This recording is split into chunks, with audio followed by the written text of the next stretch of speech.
So my specialty at NC State is aquatic and non-cropland weed science, but my primary focus is on aquatic weed science. So that does involve quite a few trials on plant biology as well as some on the control side because I am a weed scientist.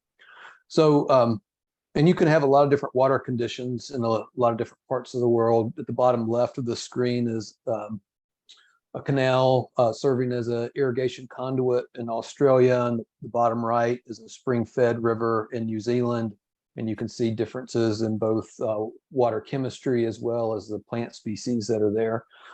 The bottom left being all milfoil species, and the bottom right, most of that's actually creeping bent grass that's growing in their flowing water. But of course, you all are in the New River Valley, and I'm going to focus more on that area. And I'm sure you all are familiar with the different types of aquatic plant growth that you can have. So free floating plants will be floating in the water column itself. They may or may not have roots, but they're not attached to anything. And then they're floating rooted plants like water lilies that will grow from the sediment up. Submerged plants will be plants like hydrilla or Eurasian water milfoil that start from the sediment and then grow towards the surface. They may or may not have portions of the plant that stick up above the water surface. Then emergent plants would grow in the shallow areas and of course shoot up above that like your cattail. And then there are all kinds of riparian plants that grow along the water's edge or in wetter areas of the soil near the water. Now, eventually we'll start talking about managing plants, but before I start talking about trying to get rid of them, aquatic plants do have quite a few benefits that we have to keep in mind. They offer food, shelter, and breeding habitat for fish and wildlife. They also offer protection from erosion. They reduce sedimentation. They stabilize banks. So they can be very helpful from that standpoint as well. When you have a reasonable population of submerged plants, they do oxygenate the water.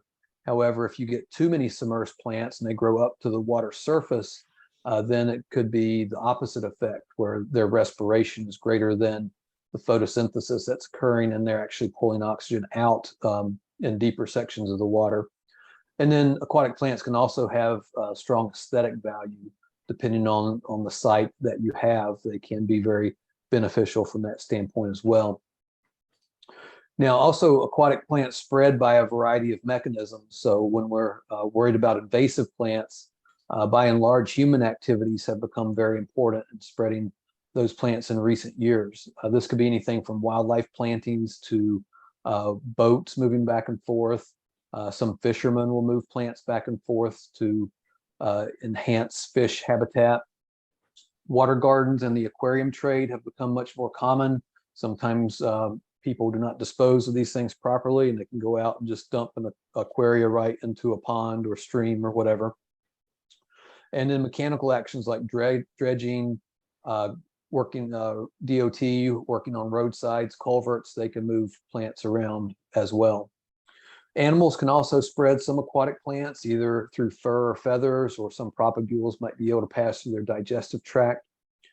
Certainly aquatic plants are in water, so they can go wherever water moves. And some can also be transported by wind and rain, especially when you have events like tropical storms with both high water levels and also high wind. Now, I mentioned the aquarium trade, the water garden trade. We did have giant salvinia, which is one of the world's worst aquatic weeds, come into North Carolina, not intentionally, but it was a contaminant on some other nursery products. The nursery didn't know what it was. They started actually passing it out free to their customers. If the customers bought like $50 worth of plants, they got this for free. And then there are about 13 different sites of giant salvinia in North Carolina that had to be eradicated. So that's just one example of how the invasives might move. Of course, now you can go on the internet, and with your credit card, you can have all kinds of invasive plants shipped to your door in 2 or 3 days. And when you're done buying invasive plants like floating heart and rotala, parrot feather, you can add in some golden mystery snail, apple snail, and have a pretty complete selection for your aquarium. So that's also a pretty big issue these days as well.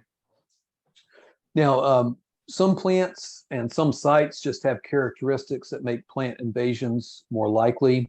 Anywhere that you have large areas of clear, shallow water, that's a very good condition for invasive plants to come into. Sunlight's not going to be limiting. Most of our sites in Virginia, Carolinas region do not have limiting levels of nutrients, so there's adequate nutrients to drive their growth.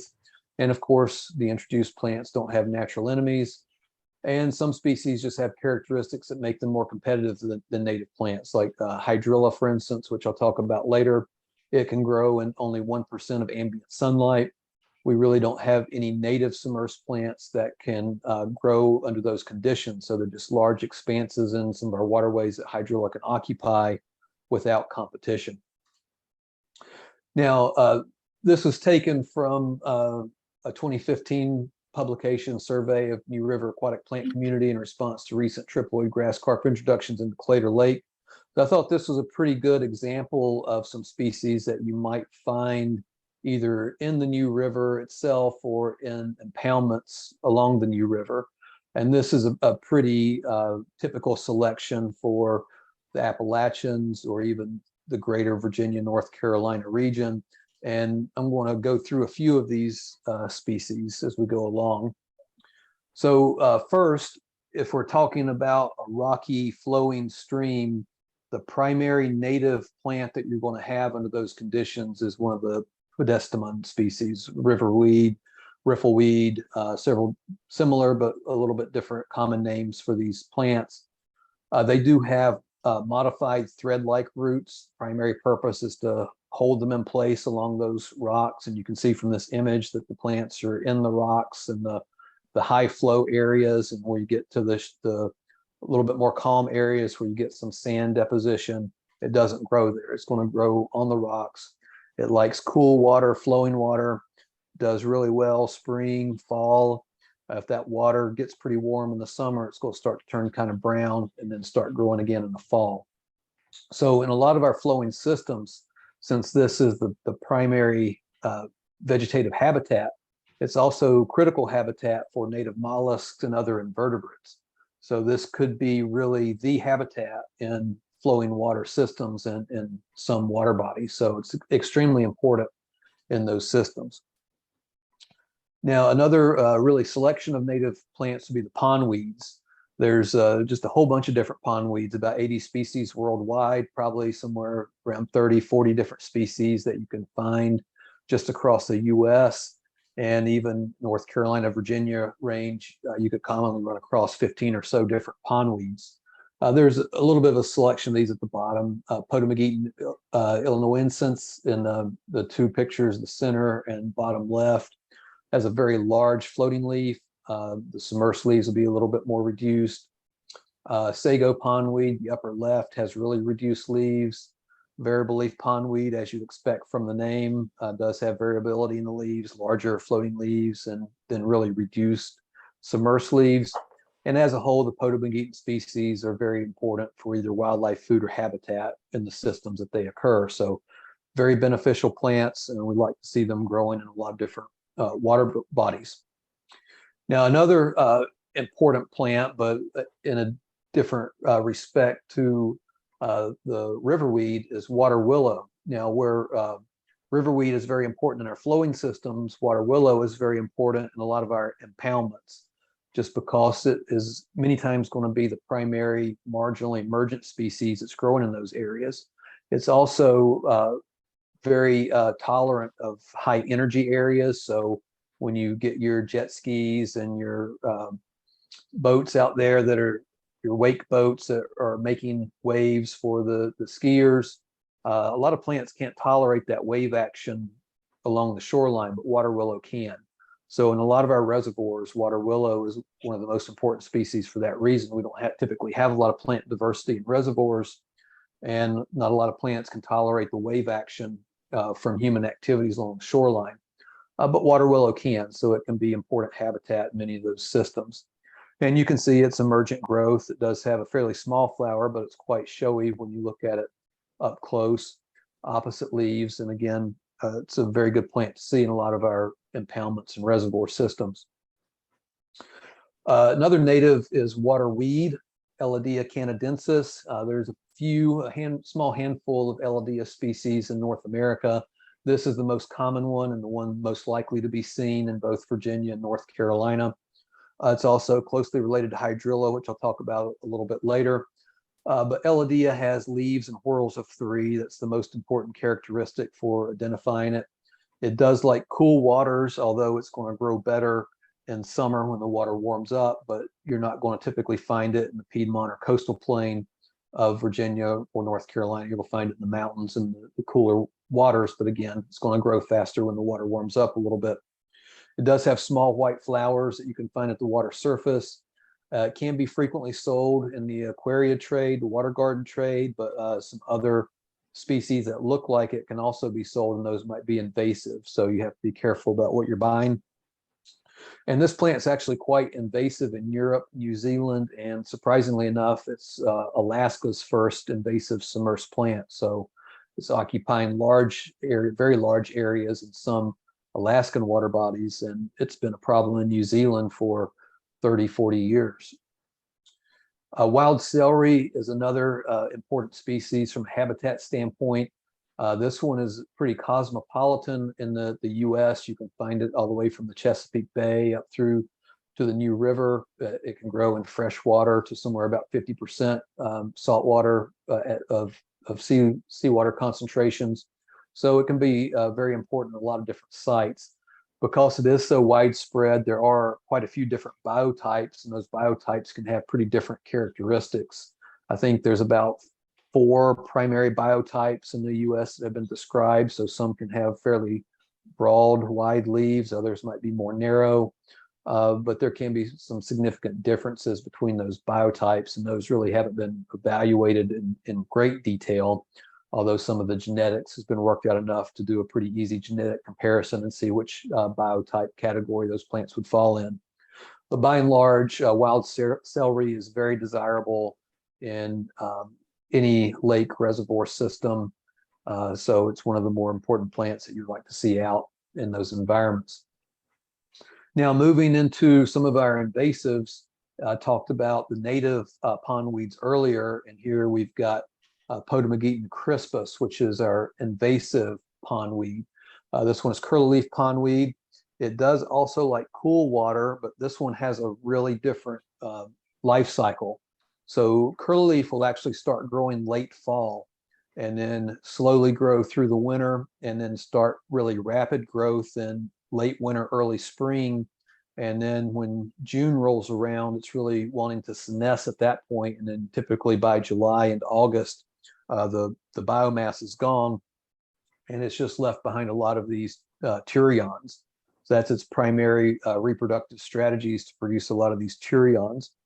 And I'm sure most of you are familiar with turions, but it's essentially an overwintering bud.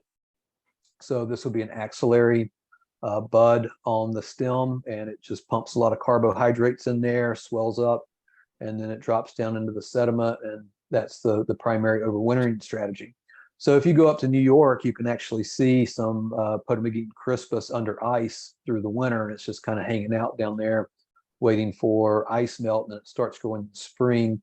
And in some of those northern climates, it has kind of a cycle with Eurasian water milfoil, where this one is dropping out of the water column in July, and the Eurasian water milfoil then is taking off, and the water milfoil will occupy those areas really from August until November, December. But you can find this in the New River Valley and places in the New River. Now, the one riparian species I'm going to mention, just because it is becoming very widespread, both through the New River Valley and all the way from North Carolina up to West Virginia along the New River, is Japanese knotweed. I'm sure most of you are familiar with this one, but it forms really dense monocultures. Very common in the New River watershed. This picture at the bottom is not very good. It's just a picture off Google, but if you look in the floodplain along the New River on the opposite side, all of the taller vegetation over there is Japanese knotweed. So it's occupying some very large areas of floodplain along the New River. And it really wants to spread with aggressive rhizomes, but those rhizomes also fragment very easily. So this is why you see it spread so much alongside rivers and even streams, is that disturbance by the river moving those rhizomes. You also see it a lot by roadsides where roadside crews will come by and scrape or dig up some dirt, and then they move those rhizomes somewhere else. And so you typically see a lot of knotweed starting along culverts where there's been some work along there and some material's been moved from one site to another. It also produces seed, but by and large, the seed is not as important as the rhizomes. Now, another reason I like talking about this species is there's been a lot of research done on it, which I'll get to in a minute. But here's the flowers and seed. And this bottom left is actually a picture in Michigan of a very healthy stand. But it does bloom fairly late in the year, late summer, and those seeds will be released late summer, early fall. Now, I mentioned that there's actually been some pretty robust research done with Japanese knotweed. And one of the things that has been done is this study looking at green frog foraging success. And essentially, as you move into a Japanese knotweed stand and out of mixed native vegetation, those green frogs start losing biomass. So you get into negative biomass once you're in the Japanese knotweed. Essentially, those frogs are not finding food and they're slowly dying out once you get into the knotweed. So pretty clear study showing that where you have dense stands of Japanese knotweed, you're going to have declines at least in green frogs. This is another pretty clean trial with knotweed, just showing when and where you can find the photosynthate moving to. So May, June, it's pushing all those sugars up into the leaves typically. And then once you get into August, it starts to turn around a little bit. You start having more going into the rhizomes. And then in September, you start having really a lot of that photosynthate going into the rhizomes. So, that's both interesting, but also it's very important from a management standpoint, because if you're trying to manage this in May, June, you're not going to have a whole lot of success just based on where those sugars are moving. But September would be more successful, especially if you're trying to use a herbicide like glyphosate, which is going to move within the plant in the direction that the sugars are moving. You really don't want to treat it before September. So here's another study that was just looking at the effectiveness of cutting on Japanese knotweed, and surprisingly, cutting is not effective at all with less than 4 cuts per year. And they found that 4 cuts per year are needed just to begin reducing those below ground biomass weights from the initial level. So they did find that timing is not critical, but should be at least 7 weeks prior to leaf drop, again, before those sugars really move down into the roots. So they concluded that cutting was unlikely to eradicate knotweed. And I would agree with that. You're not going to have very good success with mechanical harvesting. This picture at the right certainly has some goats feeding on it. So if you're able to keep livestock on knotweed for a long period of time, they would be more successful than 3 or 4 mechanical cuttings. You just have to keep them there over 1 or 2 growing seasons so they can really deplete the root reserves. Now, switching gears, yellow floating heart. This is a species that's been passed around a lot in both the water garden trade and also kind of in the pond aesthetic trade. I know of at least one pond in Southwest Virginia that has yellow floating heart in it. And when I first started NC State, it was being offered for free on Craigslist. Anybody that wanted it could come by somebody else's house, pick up some floating heart and come put it in their pond. And then after 1 or 2 months, the people that put it out then want to know how they can control it, because it's spread over the entire surface of their pond. It does have fairly showy flowers, but the floating hearts in general, the nymphoides, can be somewhat difficult to control once they're established. We do have some native nymphoides, but typically you're not going to see any nymphoides in the mountains except for the invasive ones that are being passed around in the water garden trade.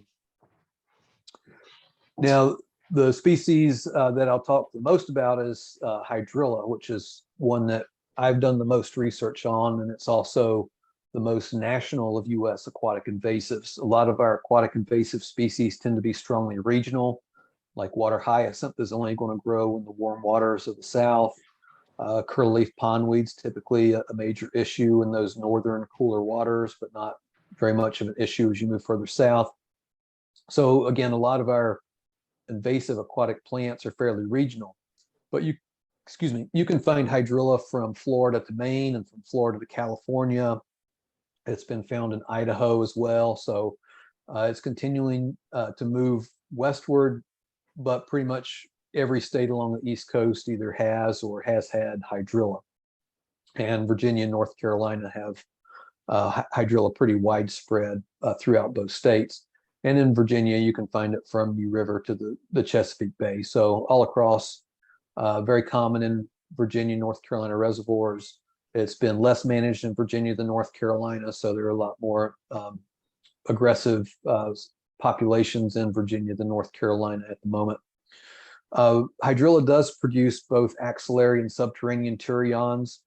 So in this picture of the hand shows the subterranean turions. They look a little bit like a maggot might, with the curve and the kind of black tip at one of the sides. So you can tell that it's not by the image, but it does have kind of that resemblance.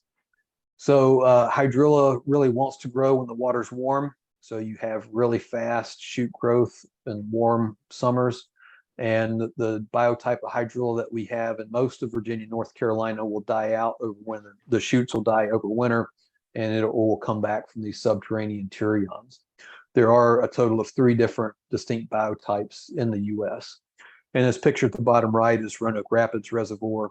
And you can see all of the hydrilla that's grown up from the bottom to the surface. All that rough looking area at the surface is where hydrilla is occupying all the water column.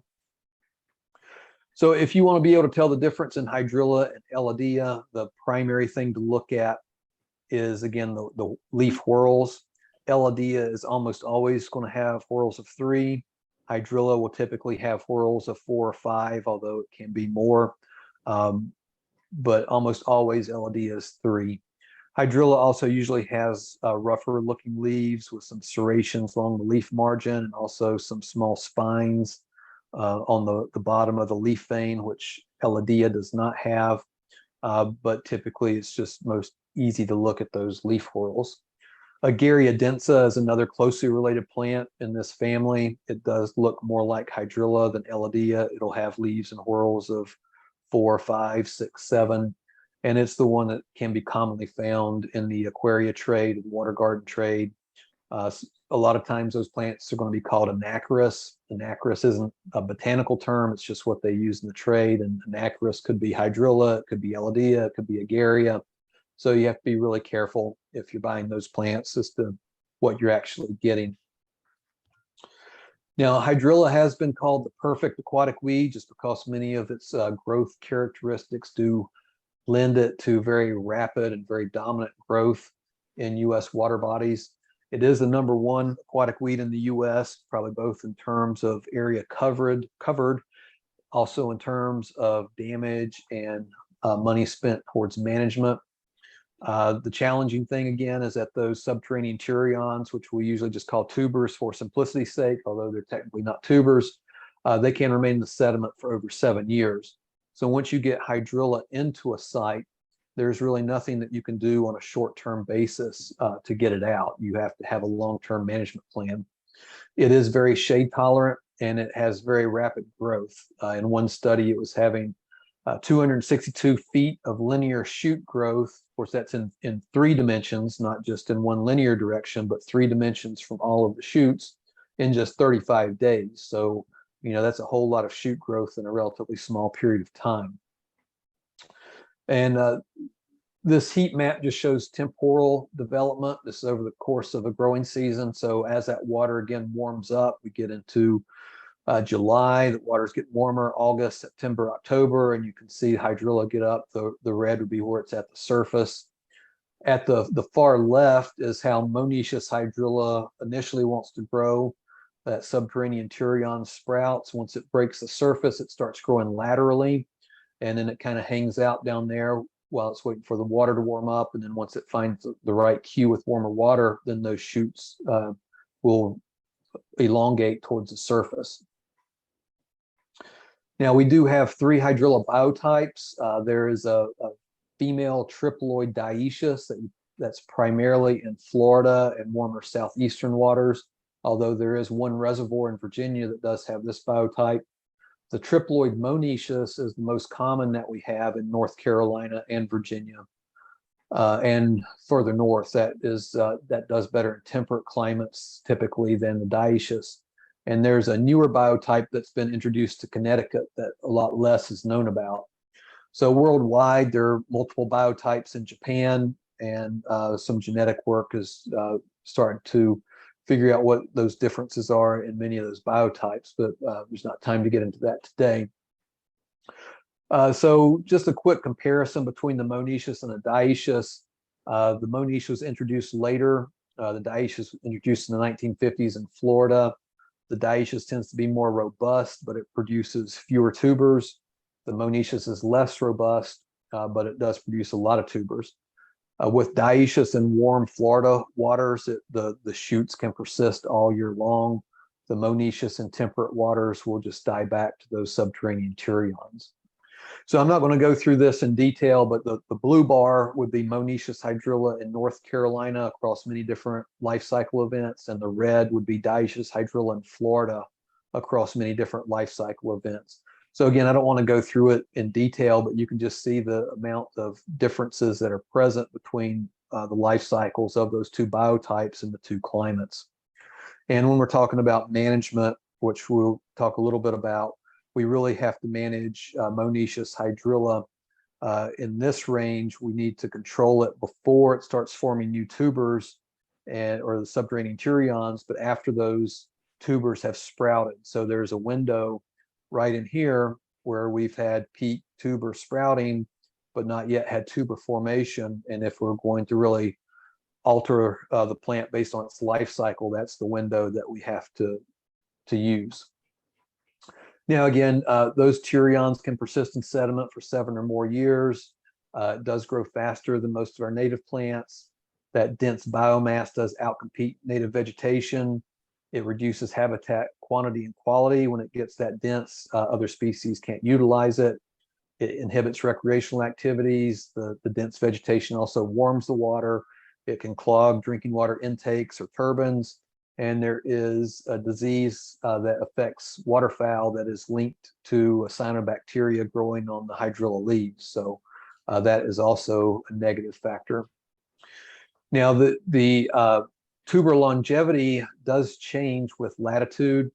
The further north you go, the stronger the stratification is on those tubers and the more they sprout.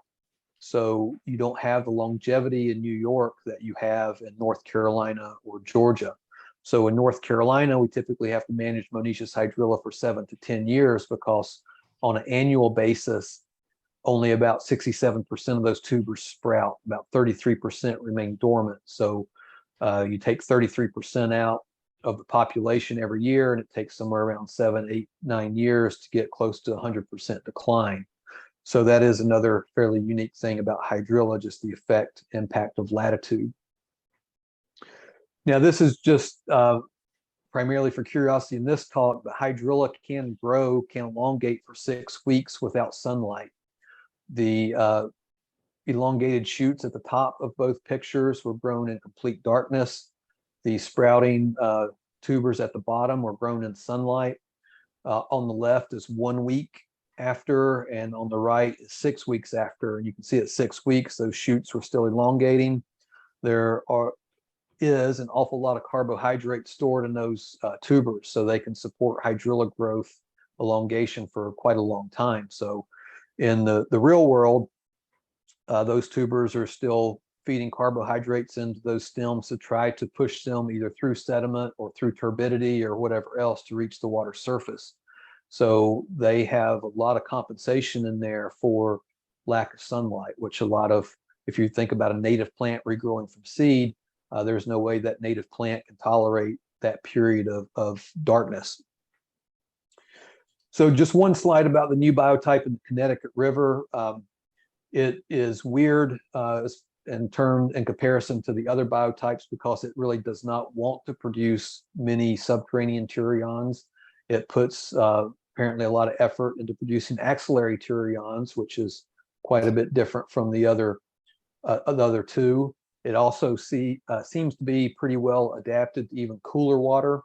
So one of the concerns about this biotype is that it might push hydrilla spread even further north.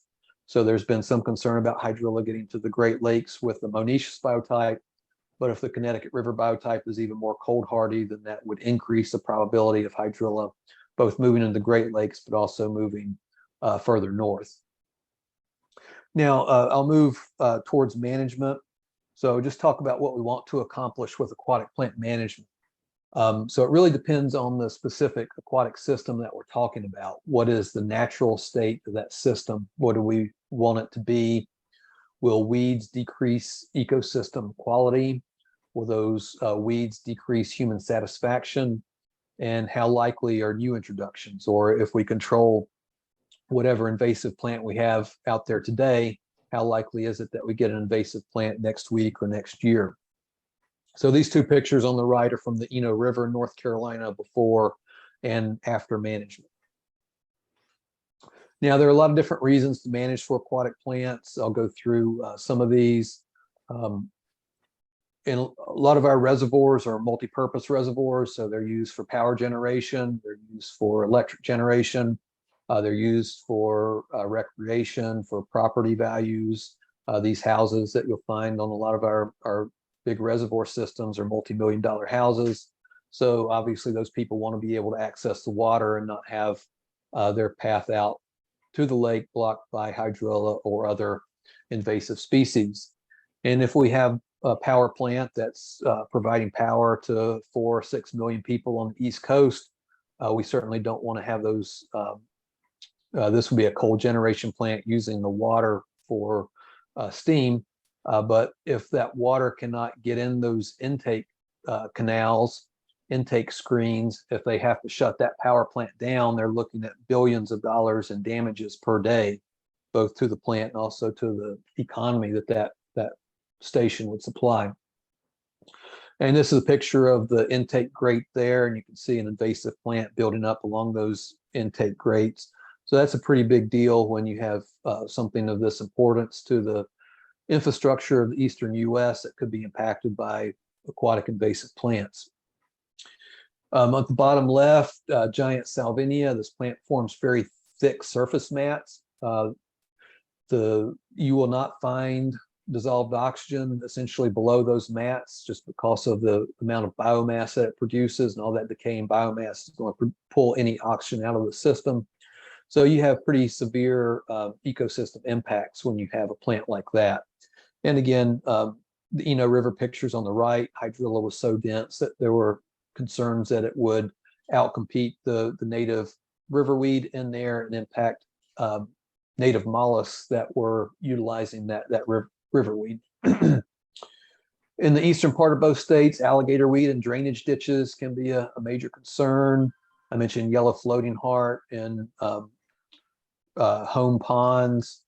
Hydrilla can be a big problem both in lakes and reservoir systems. This is Claytor Lake on the right, not a great picture, but all that green in the water is hydrilla.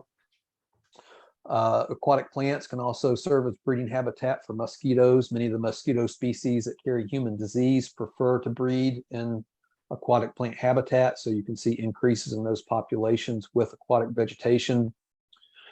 So I'll talk a little bit now about the Eno River Management Project. The Eno River is a rocky open river system in the Durham, Hillsborough area of North Carolina.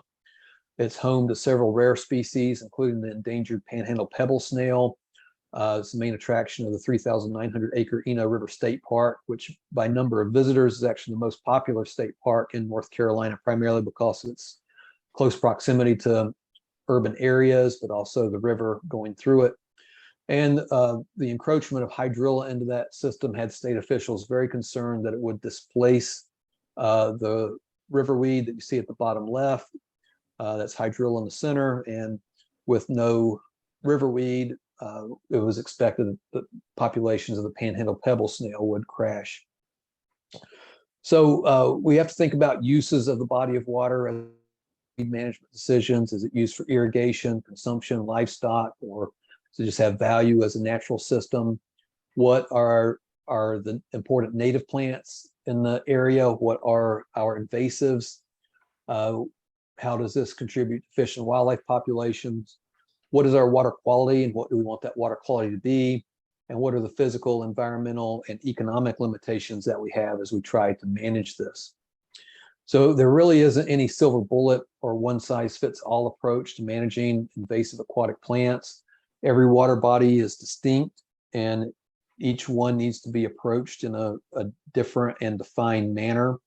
Natural systems are going to be far more complex than impoundments. Impoundments can be fairly simple, but in general, the larger the system, the more complex it is. Impoundments are inherently artificial, and most of them are also very young, so they don't have long periods of time to develop an aquatic ecosystem. The aquatic ecosystem is primarily game fish species that have been stocked in those impoundments. What are our goals? Eradication is usually very difficult to talk about up front because that carries a lot of promises with it. So you have to be very sure that you can reach eradication if you are going to start making promises around that word to the public. Technical advisory committees are very helpful to review plans and be sure everything is proceeding with due diligence. And for a lot of our native species, it's really important to have public input.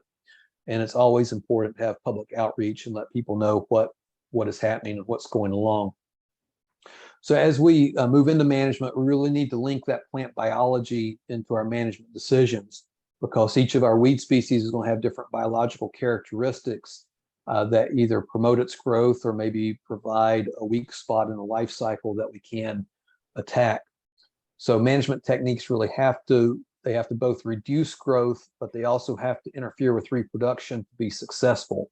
We can go out and we can eliminate a large amount of hydrilla shoot biomass, but if we don't limit hydrilla tuber formation, then we haven't accomplished anything in the long term because it's just going to come back to the same levels the following year. And poor management is a great example of something that can make a good management practice fail. If you don't put it out at the right time, it can not only fail, but be a huge waste of money and a huge waste of effort. And tools that may look good in the short term may not hold up on a year-to-year basis. So it's really important about what happens in the long term and not what might happen in year 1 or year 2. So we mentioned hydrilla tubers, turions earlier. So if we're talking about managing hydrilla, we have to do something to reduce those tubers and turions. Now, closely related species like Elodea, Ageria, Lagrosiphon do not produce seed or turions. So those closely related species in the same family are far easier to control. We can take out 99% of an Ageria population in 1 year because it doesn't produce seed or turions. But we can't do that with hydrilla. So we really have to understand the species biology before we try to implement a management plan. And another thing I will say is that most water bodies really have very little monitoring in terms of what plant species are out there. Usually it's only after a major invasive comes into a water body that anybody starts funding survey work. So a lot of the water bodies that we go out to work on, it'll be the first time maybe in 15, 20 years that somebody's done a plant survey. So it's really hard to say what has been going on in those systems over time just because of the lack of data on plant species on a year-to-year basis. So we may not know what is normal vegetation for the system. We may have to take a guess at what that is and what plant populations are distinct biotypes from other populations. We may know the answers to these questions or we may not. Nutrient surveys are also very important. And by and large, those are also happen far too infrequently in our water bodies.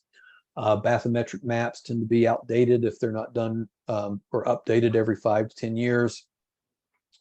The most likely thing to be monitored in any body of water are going to be game fish because we have state agencies that have a solid line of revenue to monitor and promote game fish. So those are going to be the species that really have the best collection of data.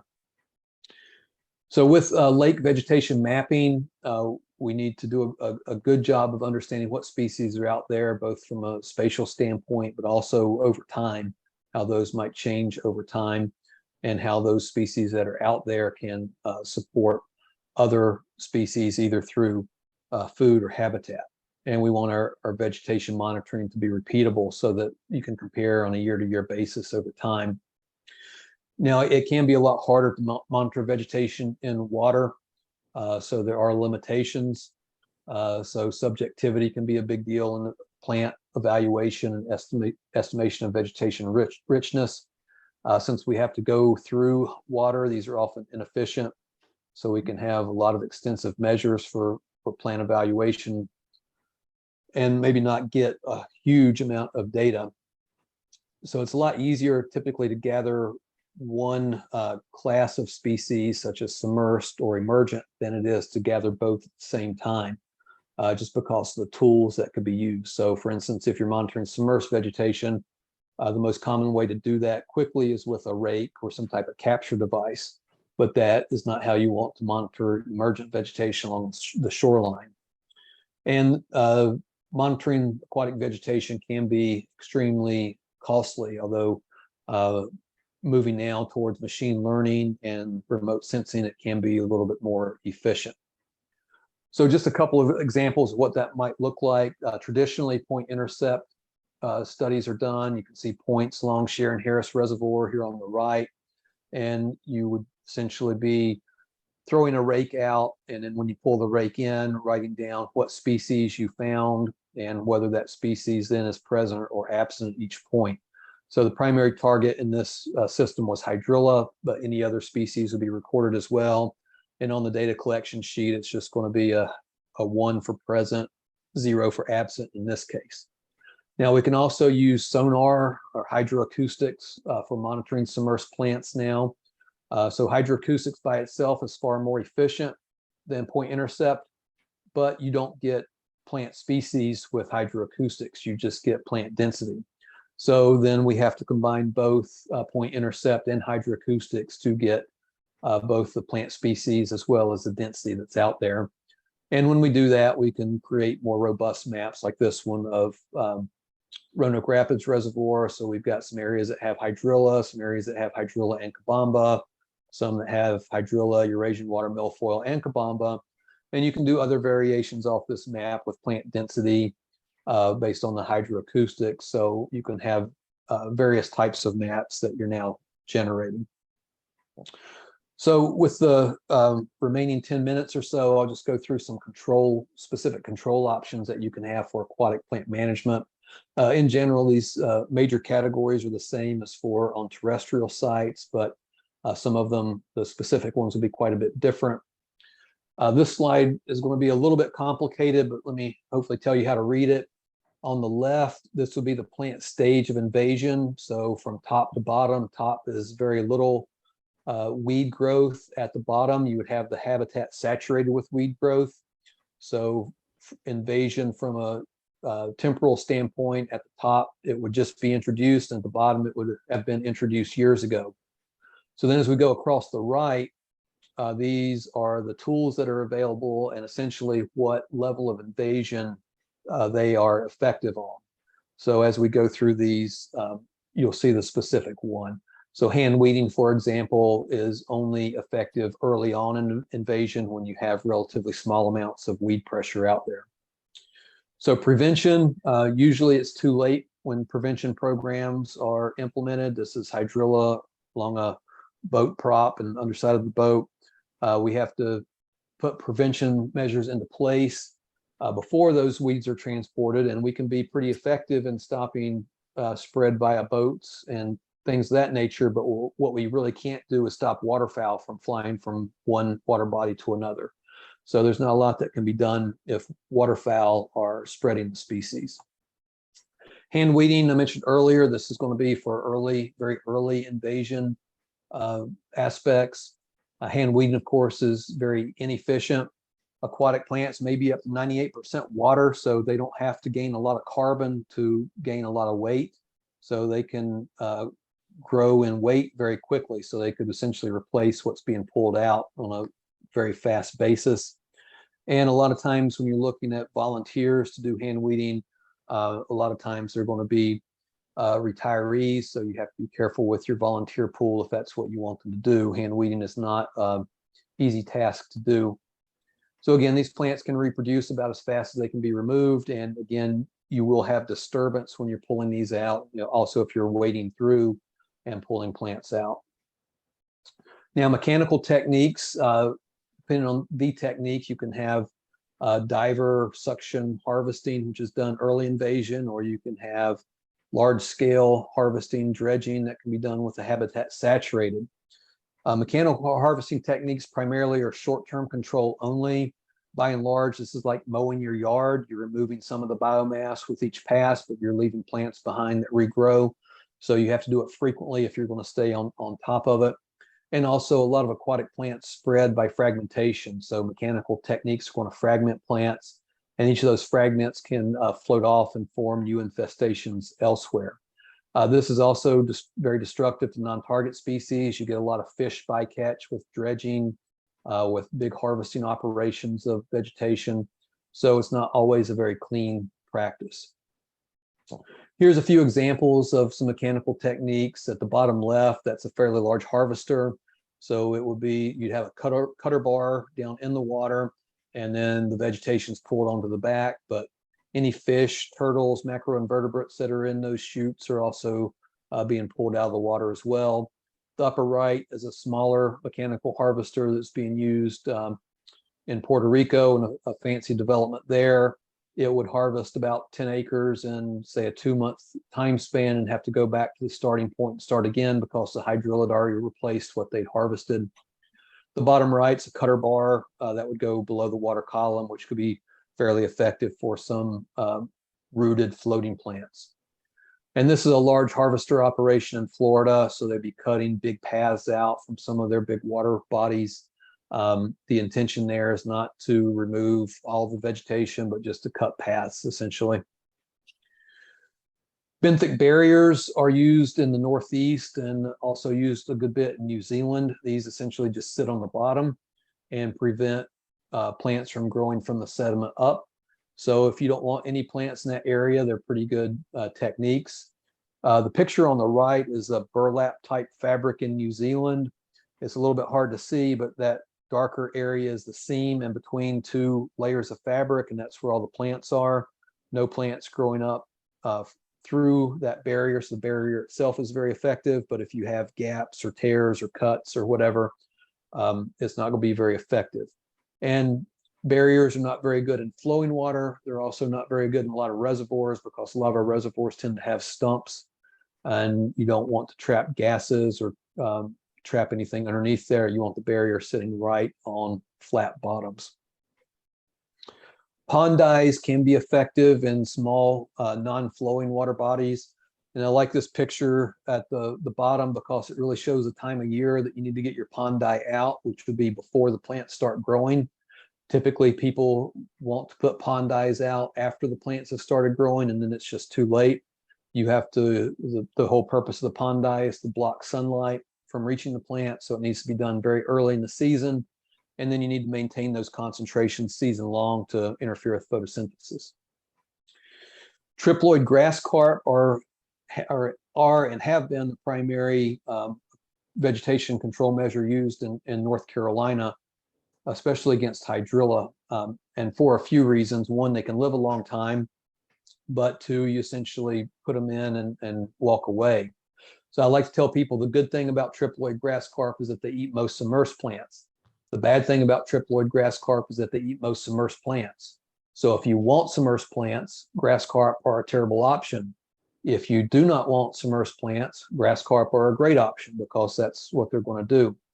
So in Virginia, North Carolina, only the sterile triploid version can be stocked. You do need a permit to stock them. Grass carp are herbivores. They're only going to feed on plants. They are generally non-specific herbivores, although they do like hydrilla over some other foods. They don't like milfoils as well, and stocking rates can vary depending on the water body. And these can get very large, as you saw in images. So regulation of grass carps at the state level, they've been used extensively in many reservoir systems in the Southeast US. Once you release these, you really can't remove them, at least not easily. And we've got probably 25, 30-year-old grass carp in Lake Gaston right now, so they can live a very long time. Typically, you're going to have about 20 to 30% annual mortality. And that population will decline over time, but you're going to have some that live just a long time. On the right is an example of a reservoir in North Carolina that was treated with herbicide for 5 years, and then a very low rate of grass carp was stocked to try to finish off the hydrilla. The curve just shows hydrilla tuber density over time, and you see that that curve declined all the way through. So in that reservoir, we were able to use herbicides and then transition to a very low stocking rate of grass carp to eliminate hydrilla. So I put it up here on this slide that this is grass carp's closest living relative. I think grass carp really need to be considered as large herbivores rather than really free swimming fish, as some people would treat them, just because they are in these systems the largest herbivore that's out there, and they once they get up to size, they don't have a whole lot of predators. So if you think about herbivores, livestock in a stocking situation where you have a feedlot, those cattle are overstocked, so you don't have plants. In a big open area, if you have just one herbivore out there, it's not going to have any impact on that vegetation. And this is kind of the way that grass carp work. If you don't have enough out there, you're not going to see any impact on the vegetation. If you have too many grass carp out there, you're not going to have vegetation in your reservoir. So that happens very frequently with using grass carp. And this is one way that we monitor the impact of grass carp. This is just an exclosure. Grass carp will be free swimming on the outside, the bottom of that exclosure, and you see no plants. Above, it will be the inside of the exclosure, and there you see hydrilla, which is all of the kind of rough looking area, and variable leaf pondweed, which would be the floating leaves at the surface. So no grass carp, a lot of plants, a lot of grass carp, no plants. And that's pretty typical of the impact of grass carp. So the next management option will be a drawdown. Drawdowns can be very effective for when you expose, especially submerged plants, to desiccation. But if you don't get the water all the way drawn down, you still have submerged plants in the water, those plants can come right back. Now, drawdowns typically are very good for some systems. One, because a lot of our native plants that reproduce via seeds, those seeds will be stratified to sprout during the drawdown. So when you bring the water back up, you can have a flush of native vegetation. If you're wanting to take out pond weeds, though, drawdowns probably not going to be very beneficial, because you are going to see a flush of those pond weeds when your water comes back up. So depending on plant biology, and because hydrilla does leave a lot of turions in that sediment, a drawdown is not going to have any impact on hydrilla. There are some host-specific biocontrols, but none for aquatic plants that will work in Virginia, North Carolina climates. There are some that will work further south, but they will not impact anything for us. The final control measure would be herbicides, which I'm not going to go into all the specific herbicides, but we've got about 15 different products that can be used for aquatic vegetation management. And I did mention herbicides being used on the Eno River, and I'm just very quickly going to touch on that. So when hydrilla did come into the system, there was a lot of meetings at the state agency level about what could be done about it. The primary concern, again, was the riffleweed, riverweed you see over on the right. We did not want to harm that, because that was very important habitat for our rare species. So there were a few small trial runs of things done: hand removal, spot herbicide application, some grass carp tagging and monitoring. All those essentially were either not successful or could not be done on scale.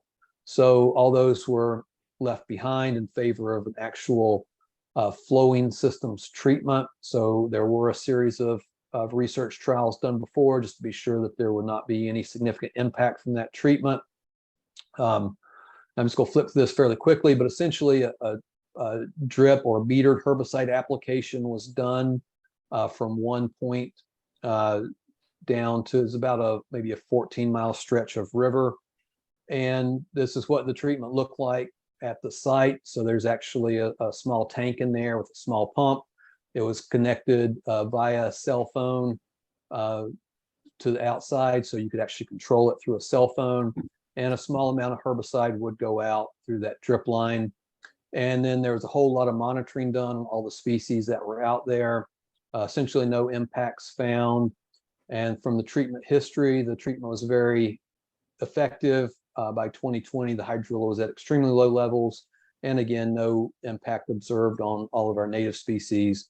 And just a few before and after pictures, 2011 before, 2016 at the bottom after. And then this is right in Hillsborough on the left before, on the right after.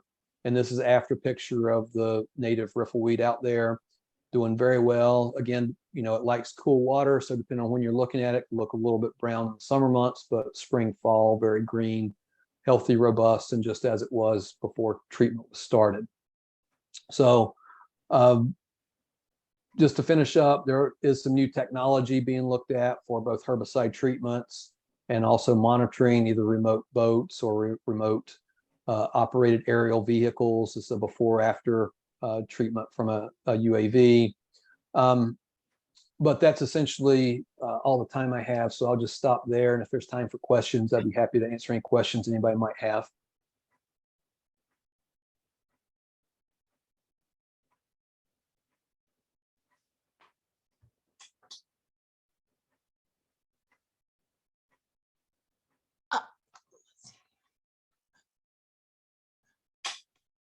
You'd recommend for somebody who want to identify these plants? Yeah, so the question was for identification.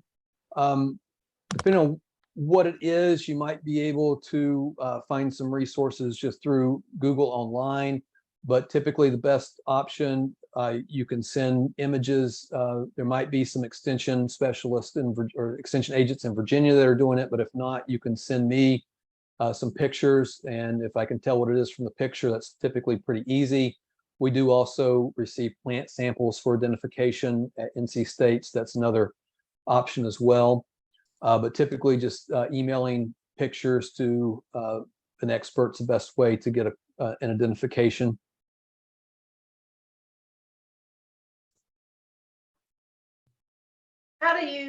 What herbicide do you use, and why is it specific to the hydrilla? So that's a good question. What herbicide was used and why is it specific to hydrilla? So as I said, we've got about 15 different herbicides registered. Each one of them works a little bit differently. So the herbicide that was used in the Eno River is a product called fluordone. The active ingredient is fluordone, and hydrilla just happens to be very sensitive to it. So the primary selectivity basis with fluordone is rate. So for early season hydrilla, you can use, say, 1 part per billion of fluordone and get excellent hydrilla control. But 1 part per billion of fluordone is not going to have any impact on riffleweed or curly leaf pondweed or pondweeds, a lot of other pondweeds. But if you go up to 100 parts per billion of fluordone, then you start killing a lot of different species. So the rate is very selective, and we used a very low rate. And the whole reason that fluordone was registered for aquatic uses was just to target hydrilla. Hydrilla is the biggest aquatic market. So for some companies, it's worth the effort to register a product that's very specific to hydrilla. Could you answer the questions that we sent you? Yeah, I don't see any in chat, but if no, I mean the ones originally, or else Beth knows what they are.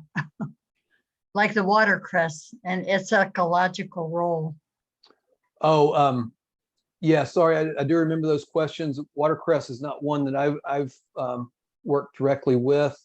So a lot of those there's some different species that I'm familiar with. A lot of them tend to be marginal plants, and marginal plants can be very important habitat for young fish, macroinvertebrates. The main thing with any plant species and habitat is you don't want it to be too thick. So once any plant gets really thick density, then the habitat quality just really goes downhill. And that's true even for native plants like Elodea. So in some rare instances, you can find them being really dense. And once you get really dense vegetation, then again, the habitat quality really drops down. So where you have mixed vegetation in moderate amounts is where you have the best habitat for those species. Okay, I think Nicole put the questions in the chat now. So there are some invasive watercress species. So yeah, those can be harmful to other species, again, especially where they form really dense infestations. In flowing systems like creeks, rocky flowing systems, your river weed is going to be the primary native species. That's the one that you want to have out there, the one that will attach to rocks. Lakes are going to be more varied, so you can have a lot more different species in lakes, but you do want to see some diversity out there. So you want to have some marginal species like your water willow, and you want to have some submerged species like your Elodea or Vallisneria. Any of those native submerged species can be very good. Again, you just don't want, too much of anything can be a bad thing. Native aquatic plants for stream edges. Again, one of the main things that aquatic plants provide is structure. So you just want some varied structure. Any native plants along the stream edge should be beneficial. I wouldn't really recommend one thing over another, but if you're looking for plants that will pull a lot of nutrients out of a water body, especially along, say, a pond edge, water willow is okay. Pickerel weed is the best plant for pond edge situations. It's used a lot in retention and detention ponds because it will bind a lot of nutrients up in the biomass. It's very fast growing, has a showy flower, so it's very good to use. It's also native, so it's great to use in those situations. There are some field guides for aquatic invasive plants that you can use. Emailing pictures in can also be used as well. For removal, it really depends on the site and what you can and can't do with the site and the target that's out there. So as I walk through the strategies, anything from hand removal to herbicides can be effective, or you may not want to do them, just depending on what the site looks like and what both invasives and native species you have out there.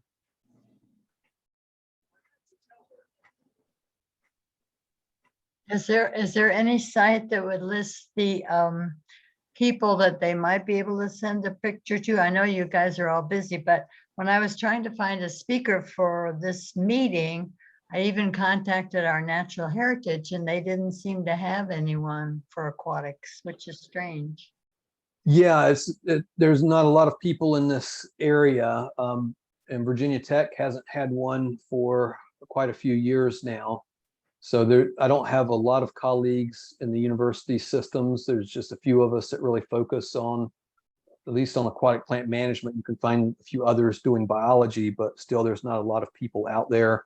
So NC State does have a program, but outside of that, I don't know who else you might be able to use as a resource, unless there's some individuals in Virginia State agencies that like handling aquatic plants, but I don't interact with a lot of Virginia State agencies, just primarily some of the fish biologists as it relates to Carr Lake, Lake Gaston, and Roanoke Rapids Reservoir.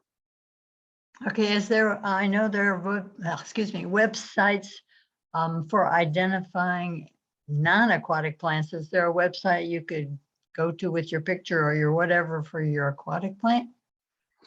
Yeah, Texas A&M has a good site with images and some control methods. It's called Aquaplant. And the Center for Aquatic and Invasive Plants in Florida also has quite a few aquatic species descriptions with images. So those are both very good sites. There are a few cell phone apps now that are trying to use machine learning to identify plant species. Those aren't very good on aquatic plants, but you could always try it and see if it gets close. Well, we appreciate all your time.